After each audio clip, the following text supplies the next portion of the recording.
You're listening to TFM. Want to join in the conversation and share your thoughts on this episode? Join the Babel Conference, our listeners' discussion group on Facebook. Just type BABEL into the Facebook search field, and we look forward to seeing you there. This is Steve Sansweet of Rancho Obi-Wan, and you're listening to the 602 Club.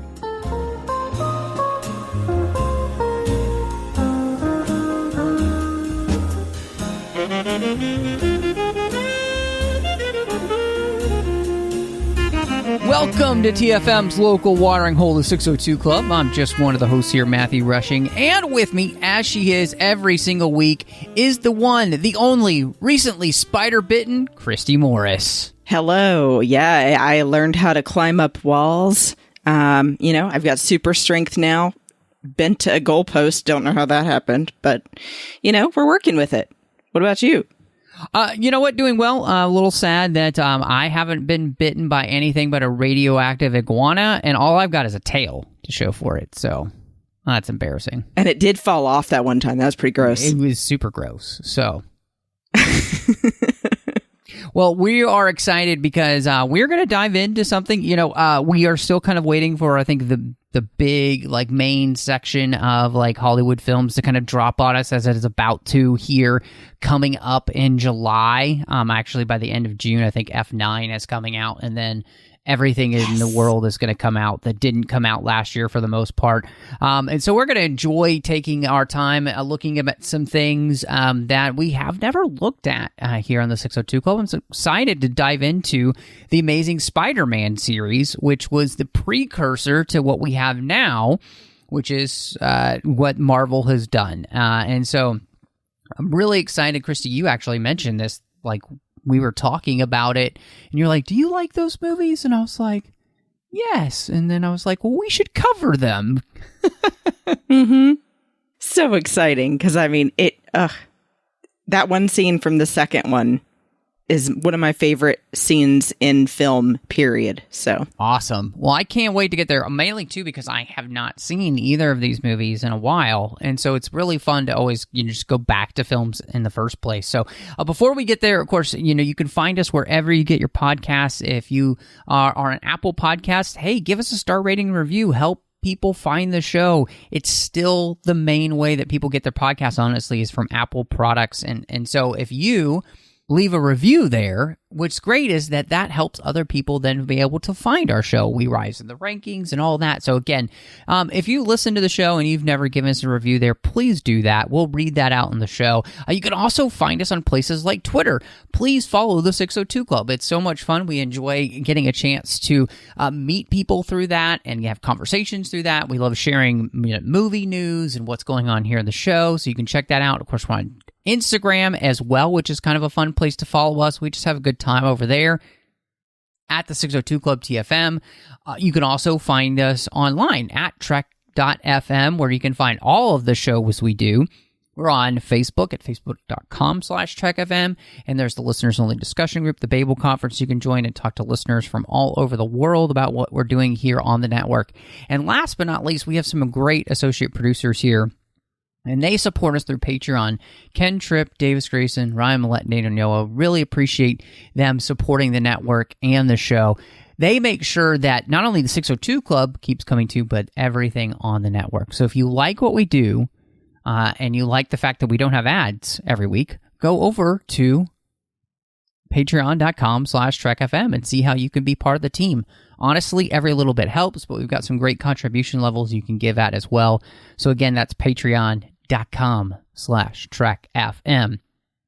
So, Chrissy, this is really interesting, and it's very strange because, and I kind of titled this section Weaving a New Web, because they had a very successful Spider-Man franchise before. Well, for the most part, the first two were very successful. The third kind of panned, and they had been planning on doing Spider-Man 4 and with Sam Raimi's Spider-Man series, and they decided not to.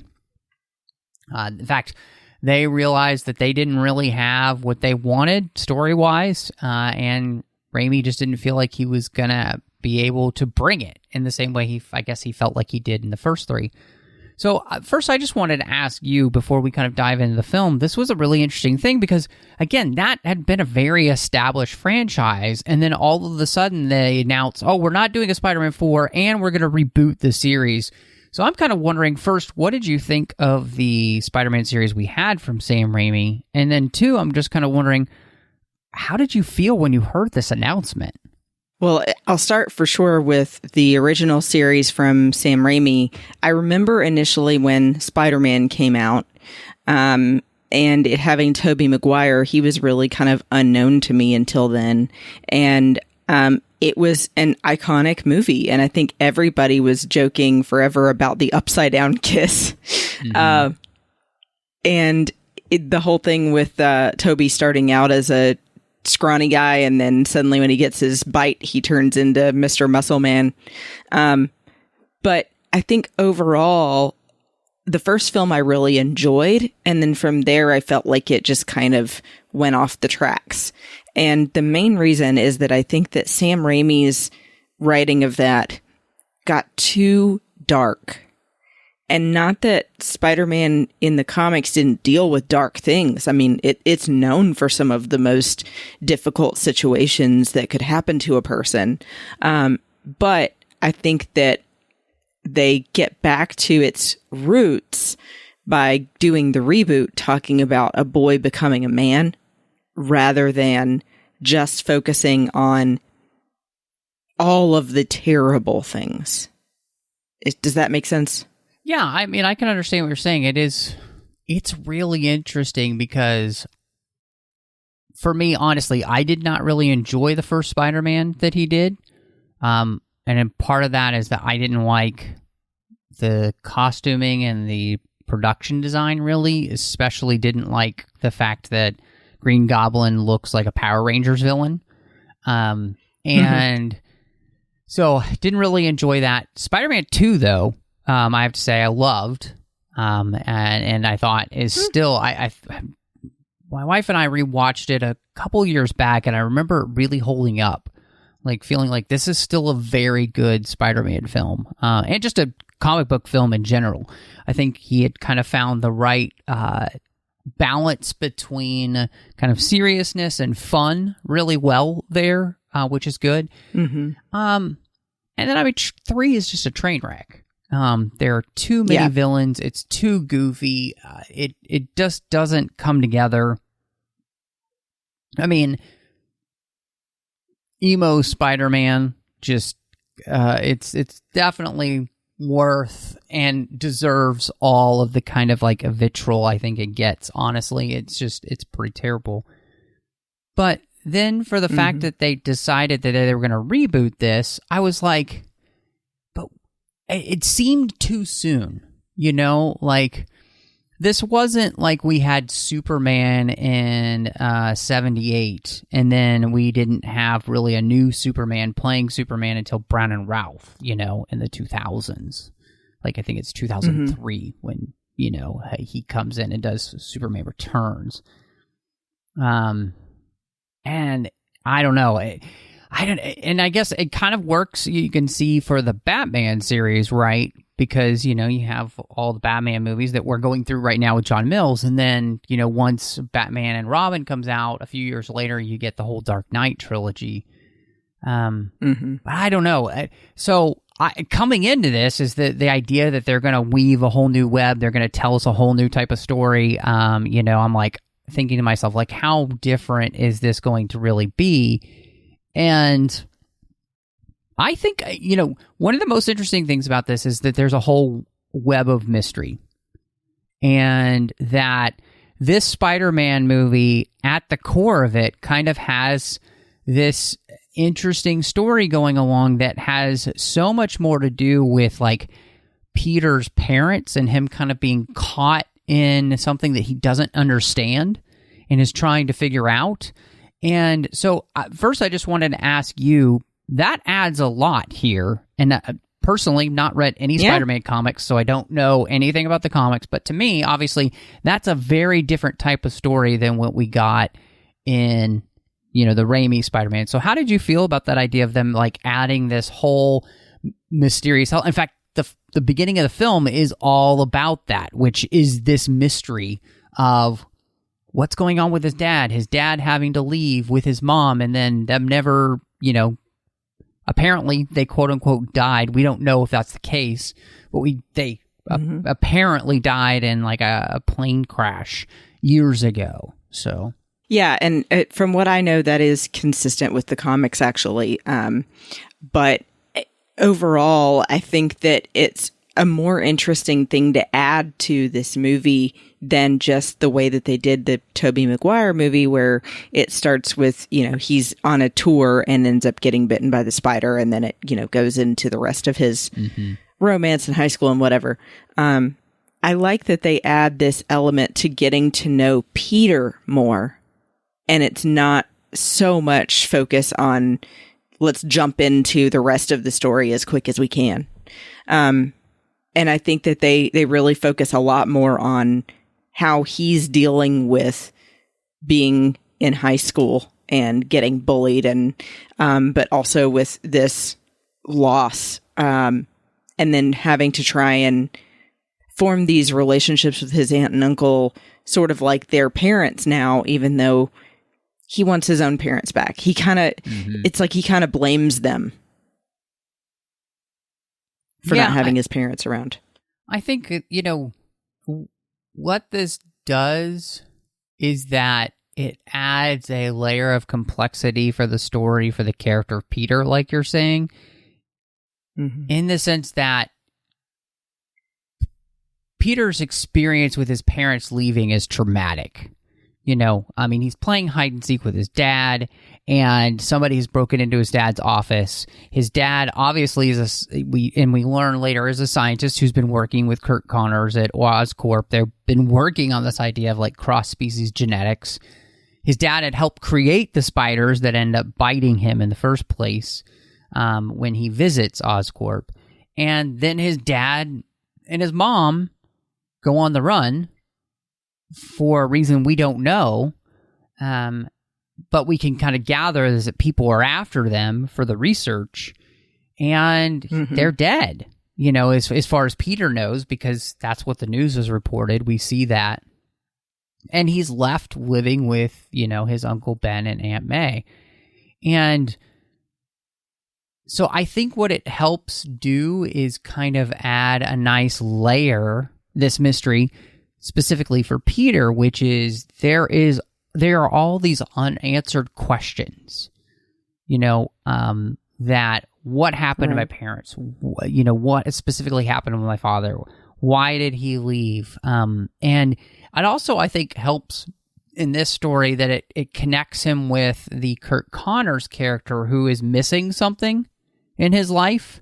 He's dealing with a loss, and him and Peter together both kind of are trying to, in some ways, fix what they've lost through each other, right? In some ways, I think that, because Kurt Connors is a character that Peter's dad worked with and has that connection, they both have this incredible smarts scientifically and everything, these minds, him and Peter, They kind of connect in that way. So in some ways, it's almost like this father-type replacement for Peter. And then, of course, for Kurt Connors, it's literally he's trying to find a way to replace the arm that he lost. And so, I think by creating this web of mystery, it adds a really nice layer of complexity and nuance to the storytelling so that, I guess some people could complain that it's all too connected in this story, like, oh, the spider that bites Peter, his dad's responsible for creating, But for me personally, I actually really enjoyed how this all connects, and it makes the villain more personal, and it makes the storyline for Peter, I think, more personal as well, because you can understand his feelings of like loss and abandonment and frustration and hurt, and in a way that goes beyond just the basic storyline we kind of got in the first movie with Sam Raimi, where, Uncle Ben dies. and he feels responsible for that. There's so much more in this movie that's being built here from the very beginning, and I think that's, to me, really smart. Oh, 100%. I mean, I agree with you. I think that having it connect more to explain the reason for the spider in the first place is a nice thing to have, because otherwise you do end up with a lot of questions. And I love the focus on everything that not only someone's going through, like I said, going through high school and stuff, all of the normal peer pressures and the things, but he's also dealing with that weight of not only losing Ben, but like you said, having lost his dad, then losing Ben, and then his girlfriend's father. And the whole time he blames himself. Like, that's the thing that I feel like even they're kind of reflecting what some kids go through in real life when they lose a parent, or, when a parent runs out on them, or, whatever. It's like the kid thinks sometimes that it must be their fault. Like, I did something to make them leave me. And so I love that they also have that layer of Uncle Ben's voicemail saying, they finally play the whole thing at the end. And he says, "You're my hero and I love you." And so it just really brings it all back together of like someone even posthumously saying, it's not your fault. Unfortunately, bad things happen and it's not your fault.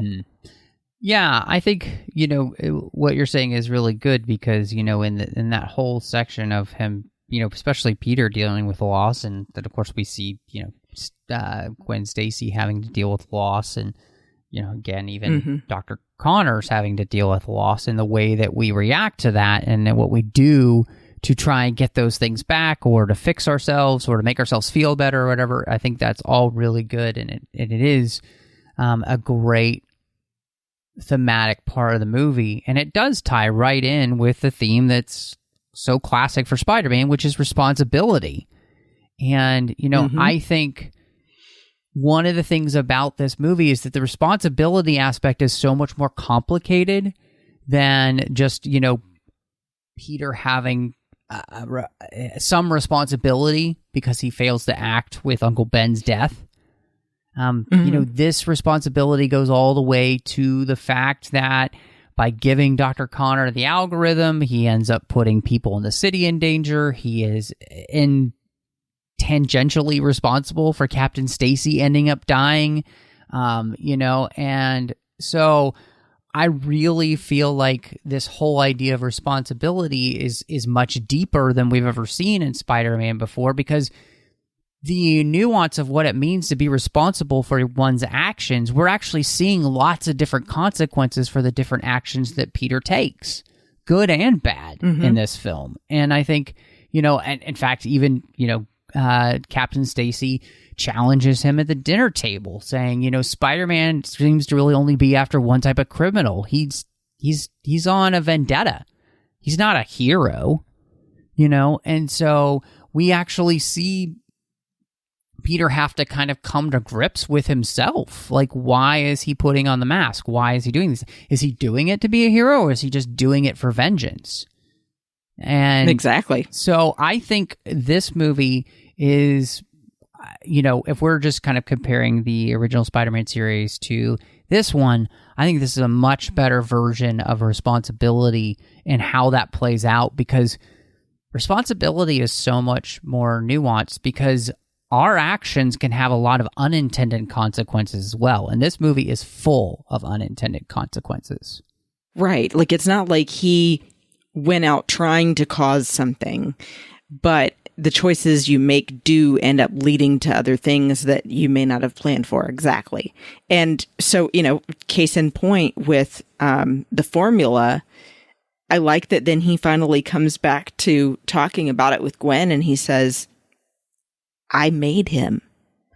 I didn't realize I was doing that when I shared the formula with him, but now I know why it was such a secret. Yep. And, and then the whole thing with Uncle Ben, too, it's like he thought that he didn't think he was doing the right thing, but in the moment, he didn't care. And that really brings to light again later the thing that Ben was just telling him, which is that his father felt like if you're witnessing something and you could make something better, that you have a responsibility to do that. You know, sort of that, if not you, who, if not now, when. Right. Yeah. And so he learns that.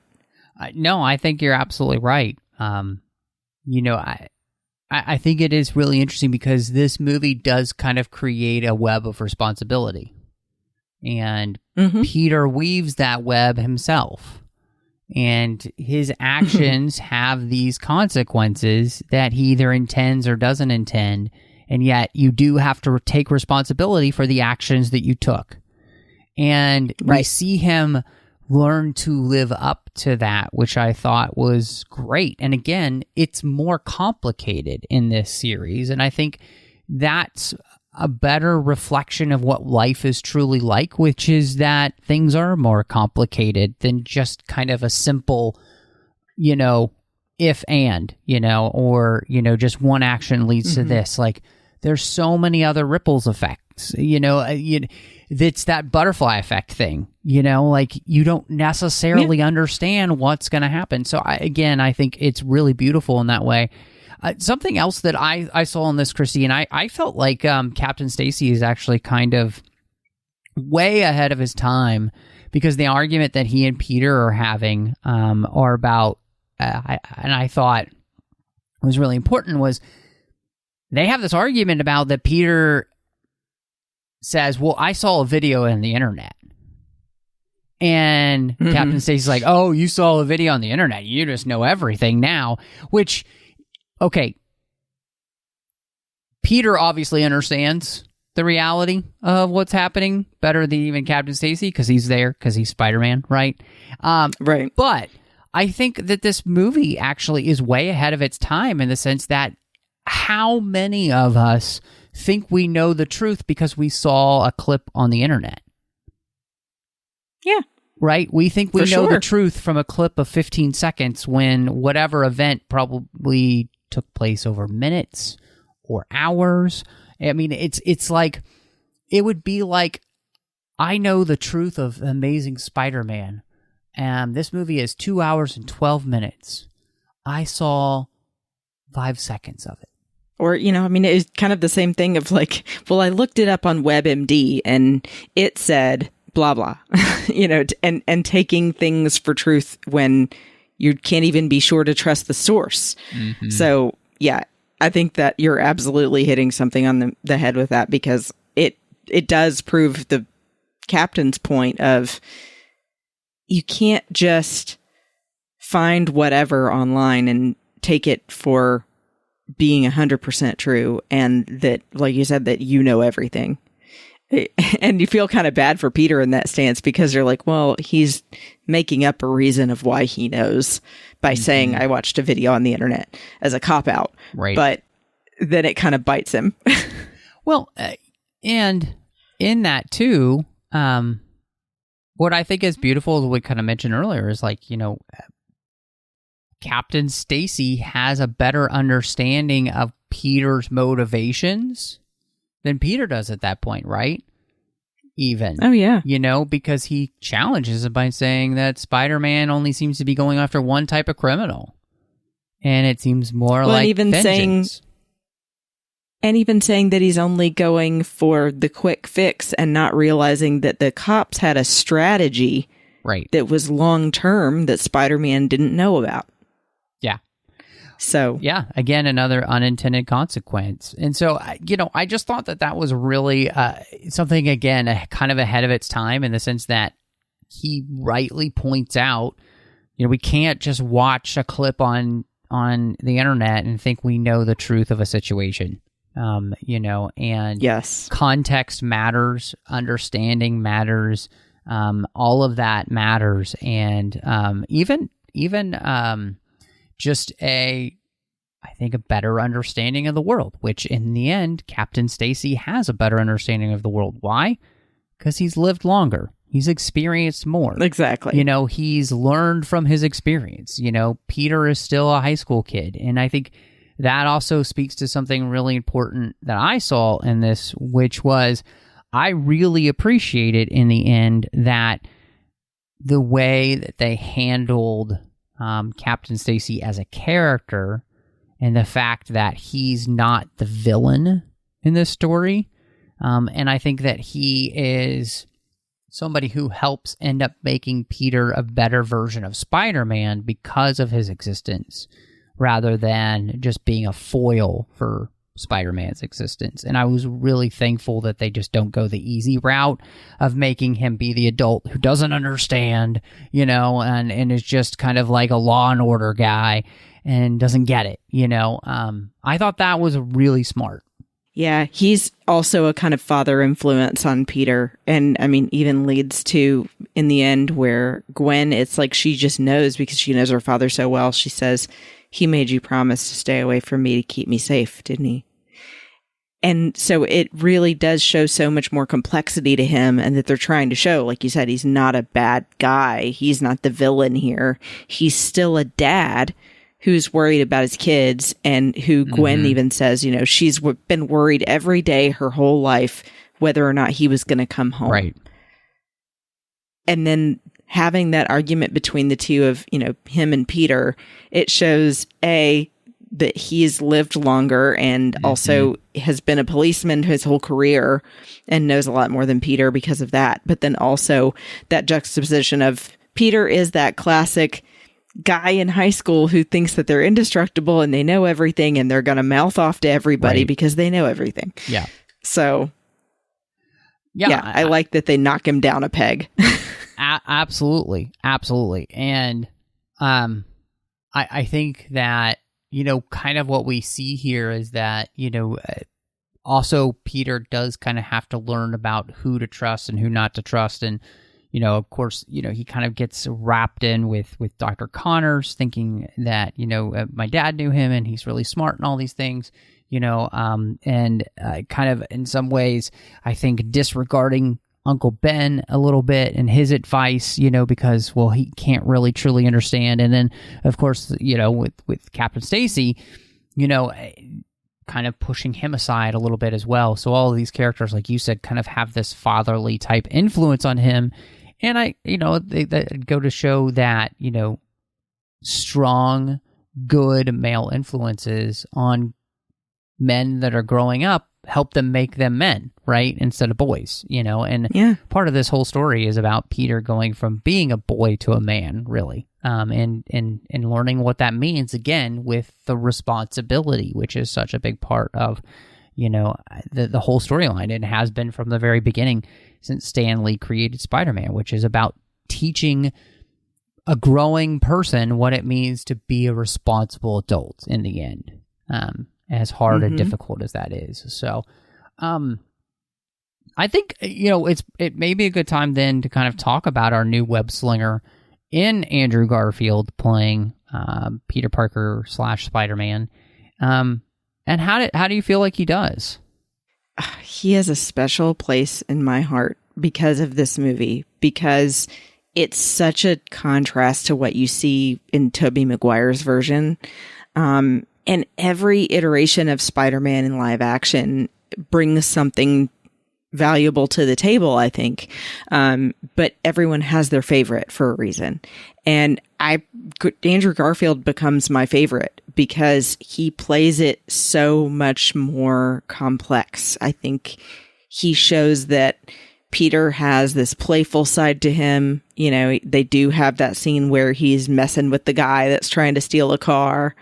But then also that he's a really emotionally scarred person, that he had to grow up really fast, that he blames everything on himself. I mean, you can tell the way that Andrew plays the character in this movie. A lot of times it looks like he literally hunches because he's got the weight on his shoulders all the time and never talks to anyone about it.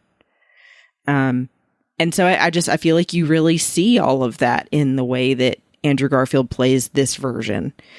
And then I think it's really sweet seeing the way that he interacts with Emma Stone as Gwen Stacy, and that softness that he really hadn't been around in a long time. I think that, he spends a lot of time away from home after his parents leave and doesn't really attach himself much to Aunt May as like a mother.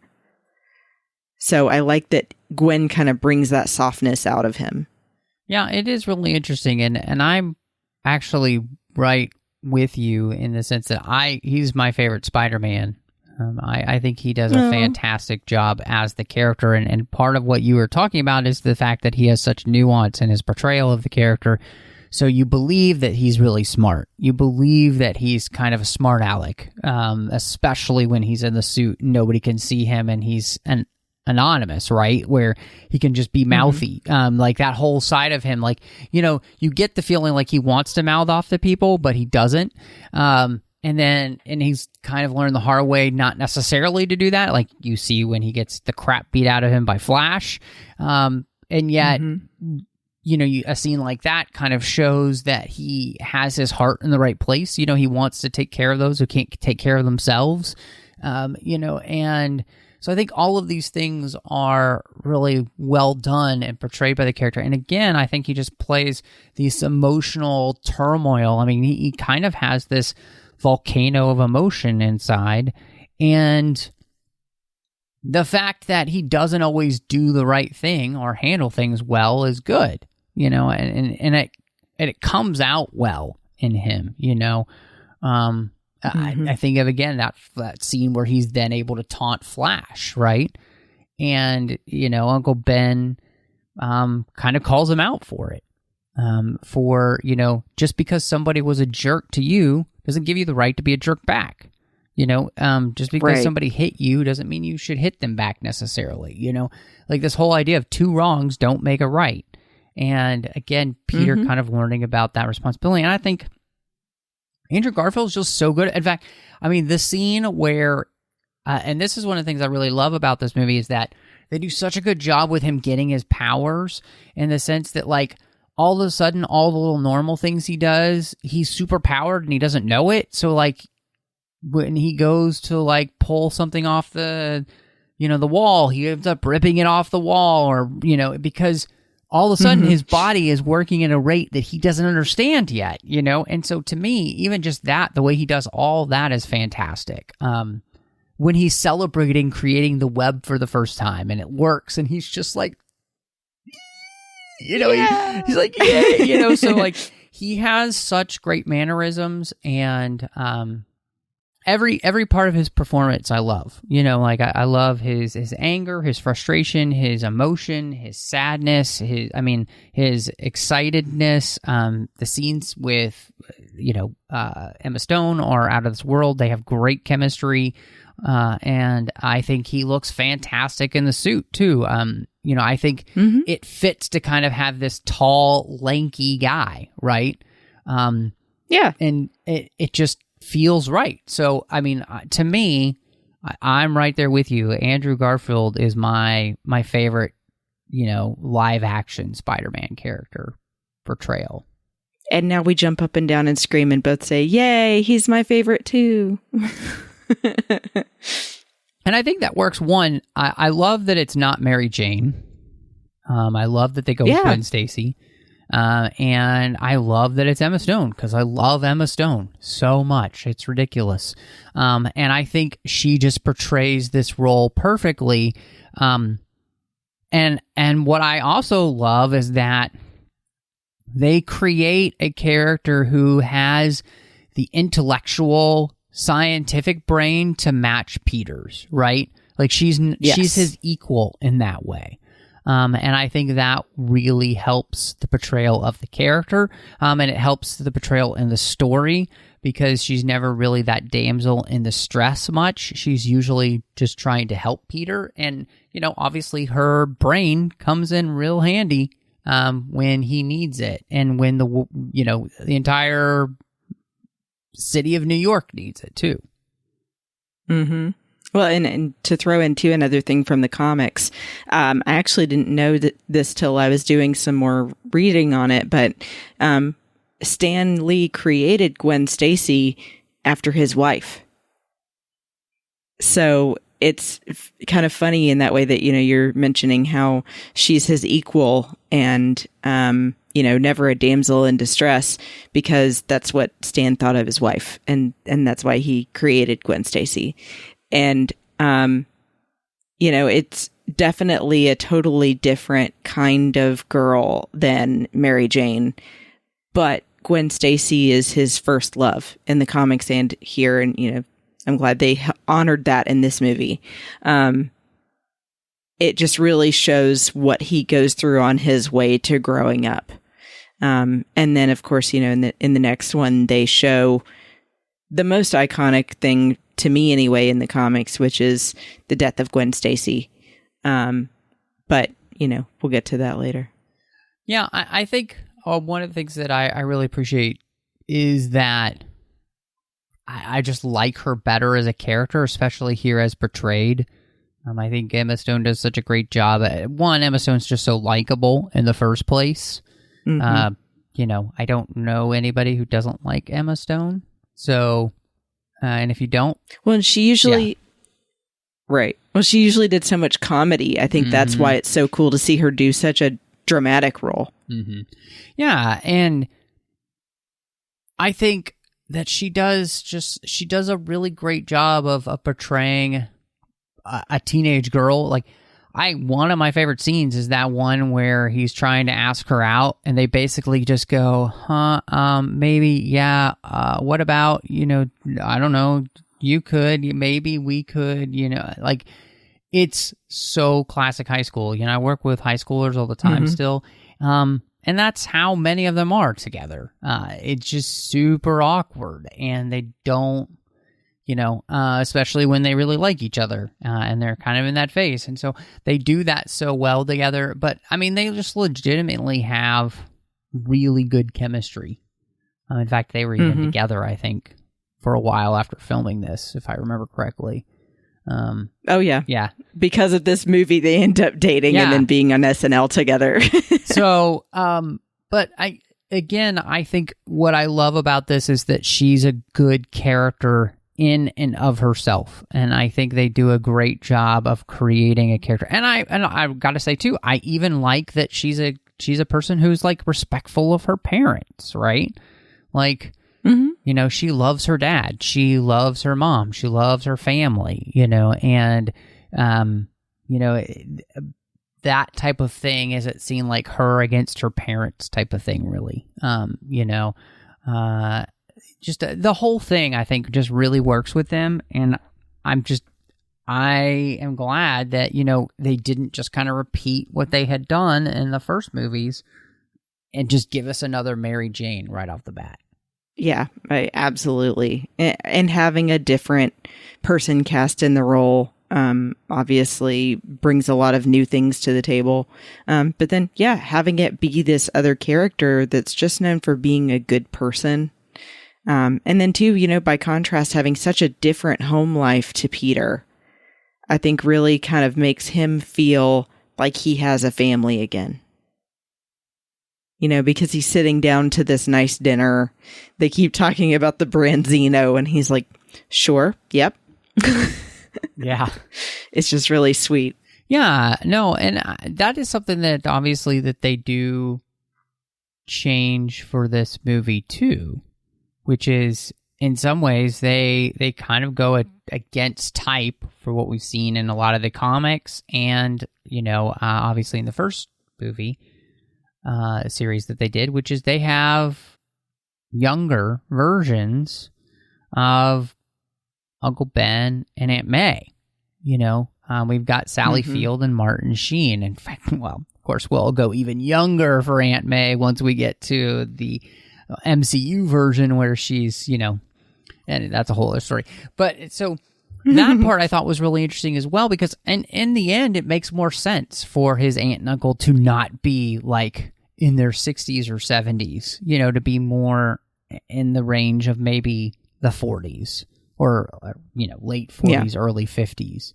And I think it adds a little bit more vitality and enjoyment. And to me, in some ways, it almost makes it sadder too when, Martin Sheen's Ben is killed, because he has so much more life left, There's something even more tragic about him being cut down when he's still such a vital guy. And just, again, being somebody who's trying to do the right thing. I think him and Sally Field, do such a really good job, and they add a lot of great heart to the role. And I liked the casting there. I thought it was really smart. And again, it's something that's different, but I think it's different in a good way. Like, I think they probably thought about it, and it really worked for this version of the story. Yeah, the casting for Uncle Ben and Aunt May, I think exactly was perfect. I feel like who they are anyway, just as actors, you automatically feel comfortable with Sally Field and Martin Sheen. They kind of have that parent vibe to them anyway. And Sally Field, I mean, she's just so good. If you ever saw Steel Magnolias, she's really great with a dramatic role like this of showing the concern on her face without having to say anything. But you can tell exactly what she's feeling. Or, the scene where she finally hugs Peter.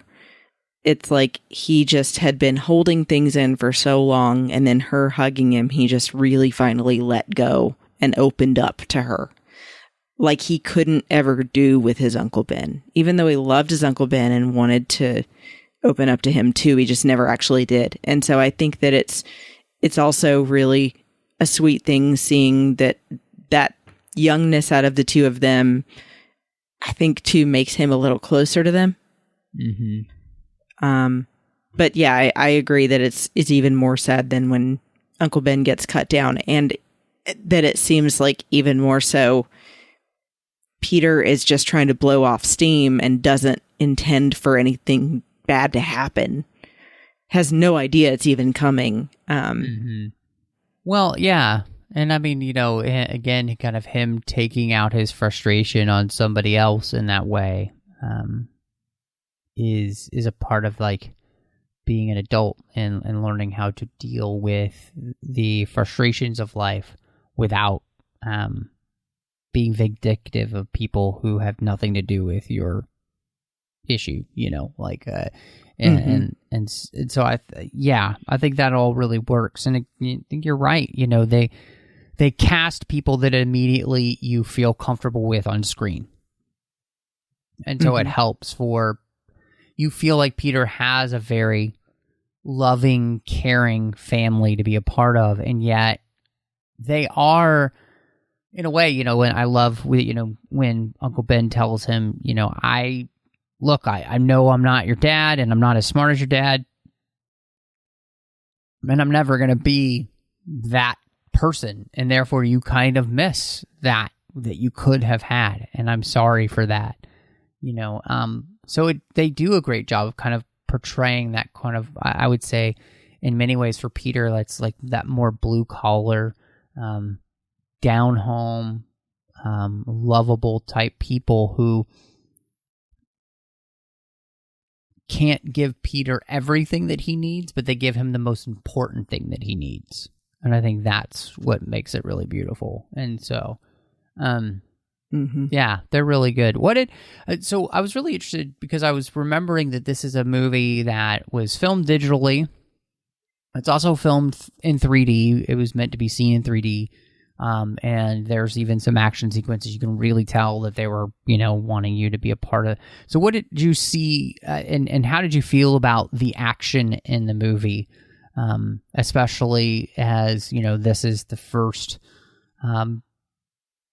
time to have this Spider-Man on screen, with him web slinging and his fight scenes and everything. I think it was okay. It's definitely not the best I've ever seen. And I think that was really the most apparent in the bridge scene with the cars hanging over the edge. But overall, I mean, I think that the scenes with him web slinging around the city are pretty good. I was actually surprised at how good the lizard still looks. But, some of their fights in the school were a little bit with the, effects and stuff. But yeah, I mean, those were my two biggest beefs with it. It was, the bridge scene and the school scenes. But overall, I mean, I think it's pretty good. And I actually think that the end scene on the tower is pretty good too. Yeah, I think it's interesting because this is a movie that I think is trying to push the action and put us in new positions, specifically on purpose. Like the fact that we kind of almost have that GoPro type of video with him slinging, and so especially in 3D, that's meant to try and put you in that position so you feel like you're Spider-Man. They actually worked with some physicists, I was reading, about what the web slinging should look like, trying to get that right with like the momentum of going down and then coming up, and then like, so trying to make that look as realistic as possible as they possibly can.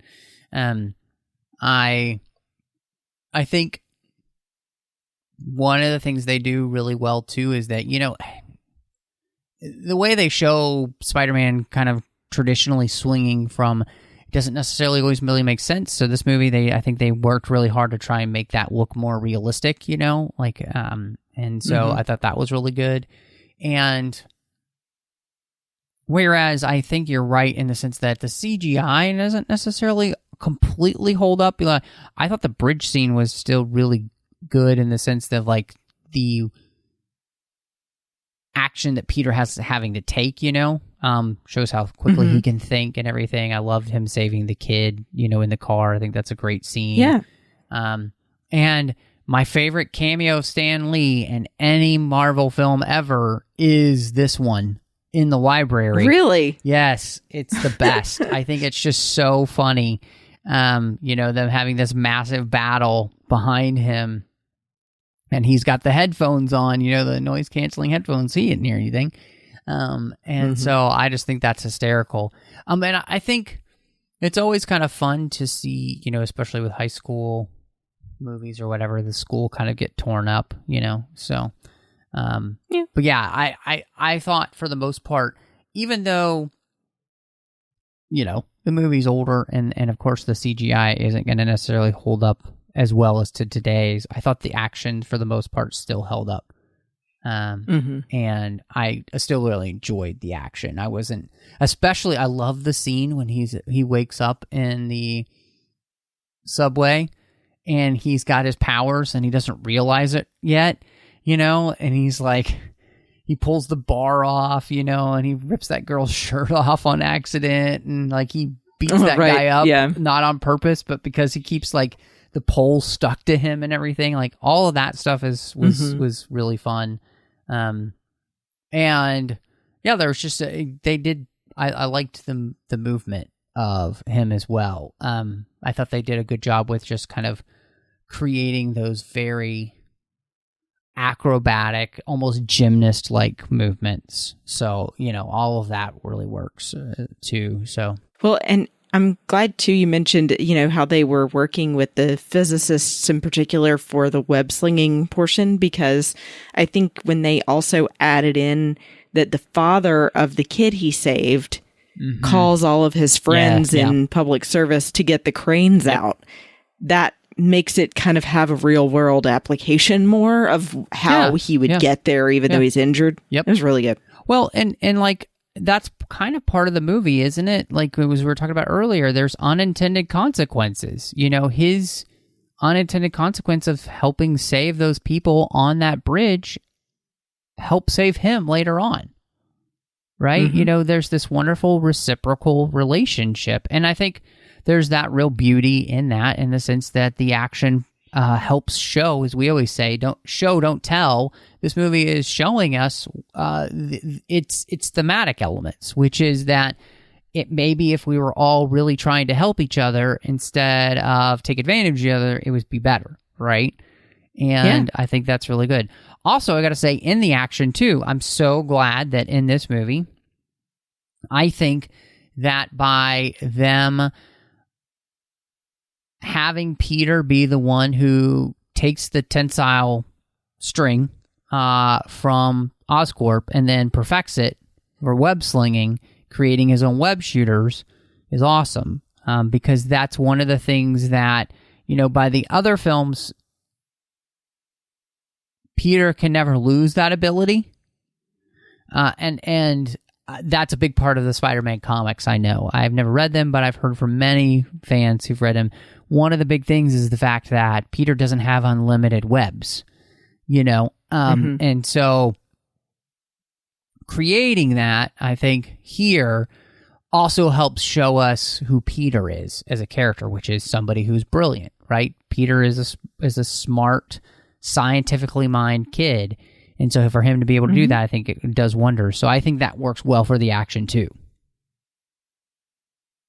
Absolutely. Yeah. And I like that it's like, he's watching videos talking about Oscorp's tensile strength to then inform how he's working on it and having that trust that it's going to hold his weight. Well, and I think Peter being so smart and scientifically minded also helps make it more realistic that he creates his suit. Like when he's like, spandex, everything is spandex, trying to figure out. But I love it starts. Yeah. I love that it starts with a Mexican wrestling mask. Yeah, exactly, which is a classic, Spider-Man reference as well. So, no, absolutely. I think all of that really works. And the action in this movie, to me, on a whole, just really holds up. So, so James Horner does the score here, famous for scores like Star Trek II, Star Trek III, Braveheart, Titanic. He's got some of the biggest scores that have ever been done. What did you think of his music here for Amazing Spider-Man? I thought it was good. We've always said I'm not one to sit and listen to a score in my free time, but I think that they really have some great cues, especially for the feel of Spider-Man that we're going for in this movie. And especially in the scenes of Peter losing Uncle Ben or, Captain Stacy dying. There's a lot of weight there with the score as well. So I think that it's good. How did you feel about it? It's interesting because this is one of those things where, for me, I was really impressed with this score, especially when it came out. And part of that was that we didn't have a lot of soundtracks at that point for these characters that were superhero characters that were really doing a great job with themes. We weren't getting great themes for superhero characters, which is super annoying to me. You know how I feel about that. And so to get that finally, I was really thankful for. And, we create a theme for Spider-Man. And there were some great melodic elements, especially like you talked about specifically, that web slinging, through the city and the cranes coming out and all of that. Really beautiful work, I think. And a good job, like a really good job to me of creating emotional, thematic music that you enjoy listening to. And that creating a theme that you're hoping then becomes synonymous with the character and just creating a theme in general. Like, to me, the best superhero soundtracks, you have to have a theme to recognize that character with. Again, this was just, it had been so long at this point, so it really felt like there was a theme that felt like strong enough. And I liked this. So, yeah, I did. I thought it was really good. So it stood out to me. I remember even in the theater, it standing out to me because, again, we had been getting the X-Men soundtracks were fine, but we had just been getting a lot of superhero movies that weren't basically following the mold of either, Batman 89 or Superman, where, you want something to recognize that character. And so, yeah, I was glad that I think James Horner did a pretty good job in that. So, well, I guess that kind of leads us to this point. Now that, we've talked through the movie and everything, I am really wondering where you then end up in the ratings for The Amazing Spider-Man. So there are a couple of things I might have done differently, so it's not a perfect film to me, but like you and I both said, this is our favorite Spider-Man. And I love that it's Gwen Stacy and not back to Mary Jane again, because it's something different. And I mean, she was a big part of the comics. So I ultimately give it a 4 out of 5 cranes, because I mentioned that earlier. I have to add that in now. Because it really has a lot of incredible things to it, and I loved rewatching it again, and I'll definitely be rewatching it a million more times. Yeah, I mean, it's I wouldn't say like, oh, it's just a fun time, but it's a really rewarding movie. Mm-hmm. I'll put it that way. Yeah. Rewatching this was really interesting because it had been a while since I had seen it. And I was struck by how emotional the film is, how well the emotion came across to me with the character. And I have to say, to me, it went up a half a star. So it had been at 3.5 stars for me, and it went up to 4, actually. I think this is a really good superhero movie. I think not only is it a good superhero movie, but I think it's a great start to a series. I think it creates very interesting questions. It answers a few of them, and then it leaves more for the sequel. And I think that's that's well done too. And so,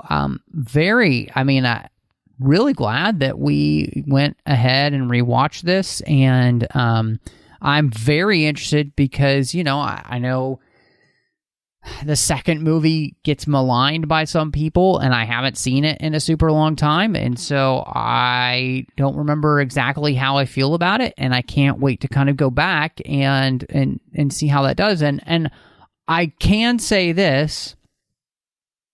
Well, no, I'll save that for next time. So you'll have to come back when we do Amazing Spider-Man 2, which is going to be happening in a couple weeks. So, Christy, I guess it's time then, if I'm going to tease everybody that way, for us to give our recommendations. Yeah, so this is something, I've been on this path of documentaries and things, but I also, on occasion, like a self-help book or movie, and somebody that I came across by accident that I've really been inspired by and has helped me kind of get things in my life in order better is Mel Robbins, who used to have a show on TV and then now no longer does, but has a book and does a lot of things on social media. She has a book called The 5-Second Rule, which is not about dropping food on the floor, actually. But it's basically a tool to help people that have trouble getting motivated to overcome that.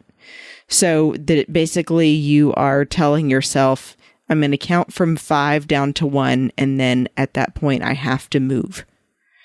So, just if you have trouble getting out of bed in the morning, you say, okay, I'm going to tell myself 5, 4, 3, 2, 1, go. And then when I say go, I have to get out of bed and do something. So it's just kind of it's things that you don't usually consciously think about that she's helping you overcome. Nice. Just like you're more likely to work out if you're working from home if you put on yoga pants or gym shorts than if you put on your jeans. So anyway, I highly recommend checking out Mel Robbins and her book, The 5-Second Rule. Very cool. Well, you can check out what I'm going to recommend. And so as we're recording this a day ago, it was 77 years since D-Day. And I'm going to recommend this week that you go back and you watch the incredible film Saving Private Ryan.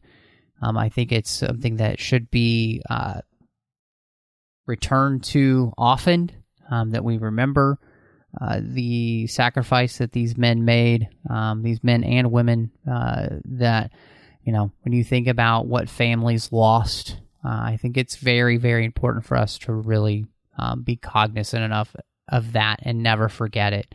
So I highly encourage you go back and you watch Saving Private Ryan when you have a moment. So, Christy, if people would like to maybe catch up with you and see what else though you've got going on, where can they find you?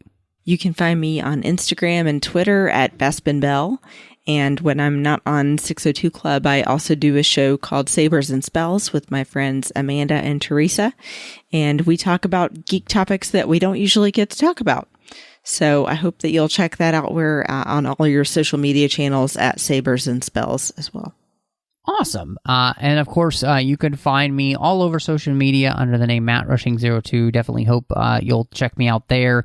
Of course, you can find me here in the network with the 602 Club. Look for Snyder Cuts as well, where John Mills and I have talked through every single movie that Zack Snyder has directed. You can also find me doing Literary Treks in the Orb, as we talk about on Literary Treks, the books and the comics of Star Trek. And on the Orb, we talk about Star Trek Deep Space Nine. And then over on the Nerd Party Network, I have two shows there. One is Aggressive Negotiations with the aforementioned John Mills, where we are talking about Star Wars each and every week, which we just have an absolute blast doing that. So I hope you'll check that out. And then, of course, not only talking Star Wars, but I did a Harry Potter show there that is finished now, but you can listen to every single episode of Drea Kaufman and I on Owlpost talking about the Harry Potter series. And we do that one chapter at a time, and it was a total blast. So I hope that you will check that out. But thank you so much for joining us. And y'all come back now, you hear?